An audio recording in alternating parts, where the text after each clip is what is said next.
नमस्कार मित्रांनो, माहिती सेवामध्ये तुमचं पुन्हा एकदा स्वागत। आत्तापर्यंत अनेक महिलांनी मुख्यमंत्री माझी लाडकी बहीण योजनेसाठी नारी शक्ती दूत या ॲपद्वारे अर्ज दाखल केले आहेत।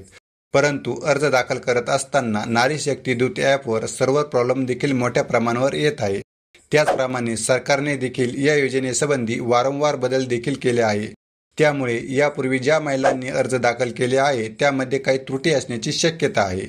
त्यामुळे अर्ज करताना कळत नकळत महिलांकडून चुका देखील झालेल्या आहेत, जसे की आधार कार्डवरील नावातील स्पेलिंग व अर्जात नमूद केलेल्या नावातील स्पेलिंग यात देखील चुका झालेल्या आहेत। कारण आधार कार्डवरील ज्याप्रमाणे नाव आहे त्याचप्रमाणे अर्जात देखील नाव नमूद केले पाहिजे। तसेच ज्याप्रमाणे आधार कार्डवर पत्ता आहे त्याचप्रमाणे पत्ता हा अर्जात नमूद केला गेला पाहिजे। अगदी त्याचप्रमाणे आपल्या बँकेचे डिटेल्स भरताना अकाउंट नंबर किंवा IFSC कोड देखील चुकीचा टाकण्याची शक्यता आहे किंवा कागदपत्रे अपलोड करत असताना चुकीची कागदपत्रे अपलोड केली गेलेली आहे। अशा प्रकारे आपल्याकडून कुठल्याही प्रकारची चूक झाली असेल तर तो अर्ज आपण आता दुरुस्त करू शकणार आहात। ती चूक आपण कशा प्रकारे दुरुस्त करू शकतो तेच आज आपण या व्हिडिओच्या माध्यमातून बघणार आहोत। पण लक्षात घ्या की हा अर्ज आपण फक्त एकदाच दुरुस्त करू शकणार आहात। त्यामुळे आपण भरलेला अर्ज काळजीपूर्वक बघून घ्या व ज्या चुका झाल्या असतील त्या दुरुस्त करून घ्या। पण त्याआधी जर तुम्ही आपल्या माहिती सेवा या चॅनलवर नवीन असाल तर चॅनलला सबस्क्राइब करायला अजिबात विसरू नका। आपला अर्ज दुरुस्त करण्यासाठी सर्वात आधी आपल्याला आपल्या मोबाईलमधील नारी शक्ती दूत ॲप अपडेट करावा लागणार आहे। त्यासाठी तुम्ही तुमच्या मोबाईलमधील प्ले स्टोअरमध्ये जाऊन नारी शक्ती दूत ॲप सर्च करून अपडेट करून घ्यायचा आहे। कारण हा ॲप अपडेट केल्यानंतरच तुम्हाला एडिट म्हणजेच दुरुस्त करण्याचा ऑप्शन दिसणार आहे आणि तुम्ही तुमच्या अर्जाची दुरुस्ती करू शकणार आहात। नारी शक्ती दूत ॲप अपडेट केल्यानंतर तो तुम्हाला ओपन करायचा आहे। ओपन केल्यानंतर तुम्हाला इथे मोबाईल नंबर टाकायचा आहे। मोबाईल नंबर तोच टाकायचा आहे जो याआधी तुम्ही फॉर्म भरताना टाकलेला होता। त्यानंतर लॉग इनवर क्लिक करायचे आहे। त्यानंतर तुमच्या मोबाईलवर एक OTP पाठवला जाईल। तो OTP तुम्हाला इथे टाकायचा आहे। OTP टाकल्यानंतर व्हेरीफाय OTPवर क्लिक करायचे आहे। त्यानंतर तुमच्यापुढे अशा प्रकारे इंटरफेस ओपन होईल।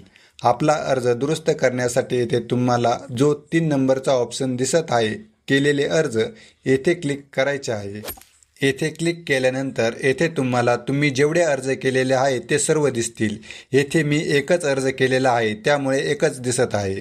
येथे तुम्हाला जो अर्ज दुरुस्त करायचा आहे त्यावरती क्लिक करायचे आहे। येथे तुम्ही ज्या महिलेची माहिती भरलेली आहे ती सर्व माहिती दिसेल। ही सर्व माहिती तुम्ही काळजीपूर्वक चेक करून घ्यायची आहे। त्याचप्रमाणे जोडलेली कागदपत्रे सुद्धा बघून घ्यायची आहे।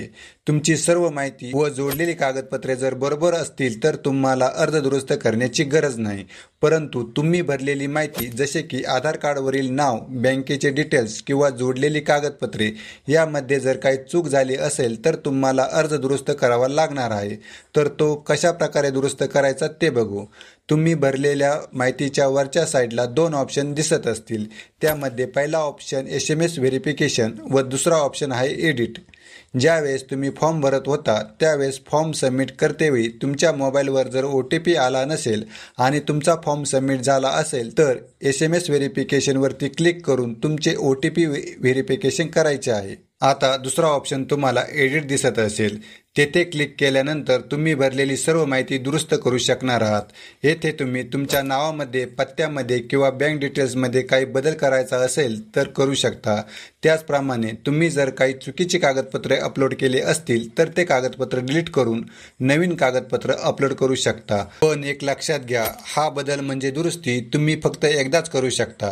त्यामुळे काळजीपूर्वक पूर्ण अर्ज बघून घ्या आणि सबमिट या बटनावर क्लिक करून आपला अर्ज सबमिट करा। अशा पद्धतीने आपण मुख्यमंत्री माझी लाडकी बहीण योजनेचा अर्ज दुरुस्त करू शकणार आहात।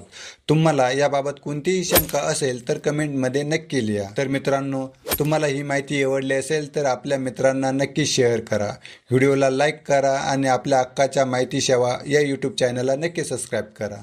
धन्यवाद।